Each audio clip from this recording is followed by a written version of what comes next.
اونچے اونچوں کے سروں سے قدم اعلیٰ تیرا، اور سر بھلا کیا کوئی جانے کی ہے کیسا تیرا، سر بھلا کیا کوئی جانے کی ہے کیسا تیرا، اولیاء ملتے ہیں آنکھیں وہ ہے طلوہ تیرا، اور تیری سرکار میں لاتا ہے رضا اس کو شفیع، ارے جو میرا غوث ہے اور لاڈلا بیٹا تیرا۔ بہت خوب۔ آئیے سب سے پہلے فخر آدم بنی آدم سید الانبیاء حضور نبی آخر الزمان صلی اللہ تعالی علیہ وسلم کی بارگاہ میں درود پاک پڑھیے۔ اللہم صلی علی اللہم صلی علی سیدنا و شفیعنا حبیبنا مولانا محمد وبارک وسلم، صلاۃ و سلام علیک سیدی یا رسول اللہ صلی اللہ تعالی علیہ وسلم۔ حضرات محترم، ہم مذہب اسلام کو ماننے والے ہیں، اسی مذہب کے تعلق سے رب کائنات نے ارشاد فرمایا ان الدین عند اللہ الاسلام، بے شک اللہ کے نزدیک اگر کوئی مذہب ہے، اگر کوئی دین ہے تو دین اسلام ہے، مذہب اسلام ہے۔ پروردگار عالم نے ایک مدت تک انبیاء کرام رسولان اعظام کو بھیجتا رہا اور اللہ کے دین کی لوگ تبلیغ کرتے رہے، مذہب اسلام کی تبلیغ کرتے رہے، مذہب اسلام کو بتاتے رہے، بھٹکے ہوئے بندوں کو سیدھا راستہ بتاتے رہے۔ ایک مدت تک انبیاء کرام آتے رہے، لیکن جب ہمارے نبی آ گئے ہیں، ہمارے نبی آئے ہیں تو تمام انبیاء، اب کوئی نیا نبی نہیں آئے گا، انبیاء کا سلسلہ بند ہو گیا۔ اور اب ایک سوال پیدا ہوا کہ اب تک انبیاء کرام آتے رہے، بھٹکے ہوئے بندوں کو راستہ دکھاتے رہے، اللہ کی طرف لوگوں کو لوٹاتے رہے، لیکن جب آخری نبی آ گئے ہیں، اس کے بعد کوئی نیا نبی نہیں آئے گا۔ اب ایک سوال پیدا ہوا، اب بھٹکے ہوئے بندوں کو سیدھا راستہ کون بتائے گا؟ اب بھٹکے ہوئے بندوں کو اللہ کی طرف کون موڑے گا؟ تو پروردگار عالم نے ارشاد فرمایا اے بندو، تمہیں گھبرانے کی ضرورت نہیں ہے، ابھی تک انبیاء آتے رہے، رسول آتے رہے اور اس کو ہدایت کرتے رہے، اب کوئی نیا نبی نہیں آئے گا، اب آئیں گے اولیاء کرام جو تمہیں رشد و ہدایت کا پیغام دیں گے، اللہ کی طرف تمہیں جانے کا حکم دیں گے۔ انہی میں سے سید الاولیاء حضور سیدنا شیخ عبد القادر جیلانی رضی اللہ تعالی عنہ، جن کو ہم جانتے ہیں، آپ اپنے وقت کے قطب و ابدال، بہت بڑے ولی کامل، غوث اعظم، غوثیت کبریٰ پر فائز آپ ہیں۔ اور آؤ مذہب کی بات آ گئی، میں بتاؤ مذہب اسلام اتنی آسانی سے نہیں پھیلا جتنی آسانی سے ہم سوچتے ہیں کہ مذہب اسلام پھیلتا چلا گیا ہے۔ نہیں پیارے، مذہب اسلام کو پھیلانے کے لیے آقا کریم صلی اللہ تعالی علیہ وسلم تبلیغ کر رہے تھے، لوگوں کی اذیتیں سہے ہیں، تب جا کر کے مذہب اسلام فروغ پایا ہے۔ میرے آقا جب طائف کی وادی میں مذہب اسلام کی تبلیغ کے لیے تشریف لے گئے ہیں تو وہاں کے لوگوں نے بجائے اس کے کہ مذہب اسلام کو قبول کرے، مذہب اسلام میں داخلہ لے، تو ان لوگوں نے میرے آقا کے پر پتھروں سے مارنا شروع کر دیا ہے۔ آقا کے پیرہان مبارک سے خون جاری ہو گئے ہیں، فرشتے حاضر ہو جاتے ہیں، عرض کرتے یا رسول اللہ اگر آپ حکم فرما دے تو دونوں پہاڑوں کو ملا دوں ابھی یہ سرما بن جائیں گے، لیکن وہ نبی جو تمام عالم کے لیے رحمت بن کر کے تشریف لایا ہو، وہ نبی کیسے حکم دے سکتے ہیں کہ دونوں پہاڑوں کو ملا دو یہ سرما بن جائے؟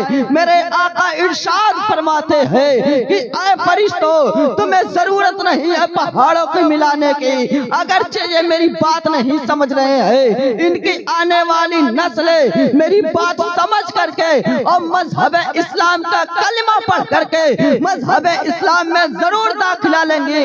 اور زمانے نے دیکھا ہے، تاریخ اٹھا کر کے دیکھ لو، آنے والے زمانے میں طائف والوں نے مذہب اسلام میں داخلہ لے لیا۔ اور آؤ میں آپ کو بتاؤں، آقا کریم صلی اللہ تعالی علیہ وسلم کے صحابہ یہ مذہب اسلام کی تبلیغ کے لیے یہ بھی بہت بڑی بڑی قربانیاں پیش کیے ہیں، تب جا کر کے مذہب اسلام ہم تک پہنچا ہے۔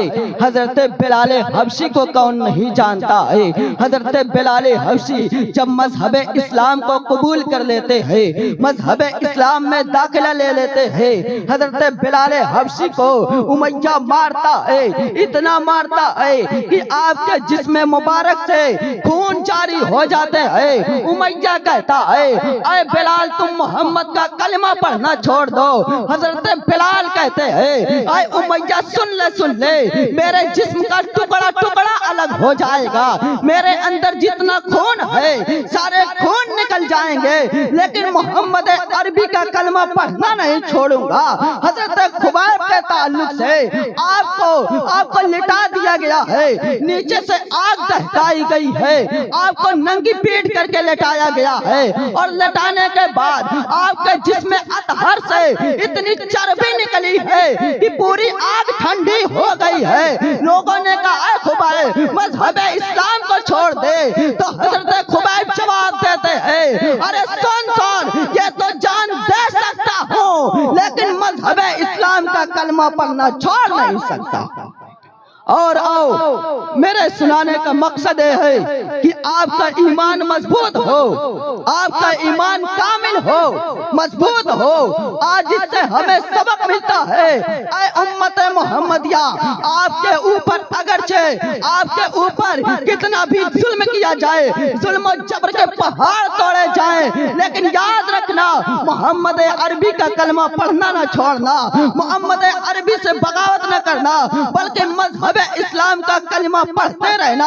جب انسان مذہب اسلام کا کلمہ پڑھتا ہے، دل سے مومن رہتا ہے، اور مومن ہی کی حالت میں وہ دنیا سے کوچ کرتا ہے، تو آقا ارشاد فرماتے ہیں جس نے ایمان اپنا بچا کر کے دنیا سے لے کر گیا اس کے لیے جنت ہے۔ ہمارے لیے سب سے بڑی دولت ہے اپنے ایمان کی حفاظت کرنا۔ اور آؤ حضرت غوث پاک کے حوالے سے میں آپ کو بتاؤں، حضرت غوث پاک دین کی تبلیغ کے لیے تشریف لے جا رہے تھے کہ ایک جگہ ایک پادری ملا، اس کے ساتھ بہت سے لوگ تھے، ان کا پورا گروپ تھا۔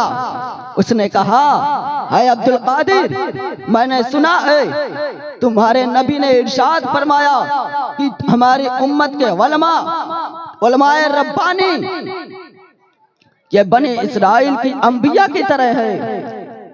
انہوں نے آقا حضرت غوث اعظم ارشاد فرماتے ہیں ہاں میرے نبی نے صحیح فرمایا ہے۔ اس پادری نے کہا اچھا یہ تو بتاؤ، بنی اسرائیل میں تو لوگ مردوں کو زندہ کر دیا کرتے تھے، حضرت عیسیٰ علیہ السلام مردوں کو زندہ کرتے تھے، کیا تمہارے اندر یہ طاقت ہے؟ تو حضرت غوث اعظم ارشاد فرماتے ہیں اے پادری سن لے تو چل قبرستان، جس مردے کو کہے گا میں اس کو زندہ کر دوں گا، وہ لہذا قبرستان جاتا ہے، اور جانے کے بعد کہتا ہے کہ اس فلاں قبر کے مردے کو زندہ کر دو۔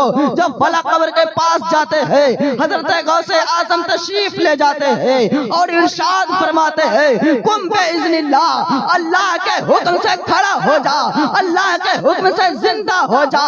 وہ مردہ فوراً نکلتا ہے، پہلے کہتا السلام علیکم السلام علیکم، اس کے بعد کہتا ہے کیا قیامت آ گئی؟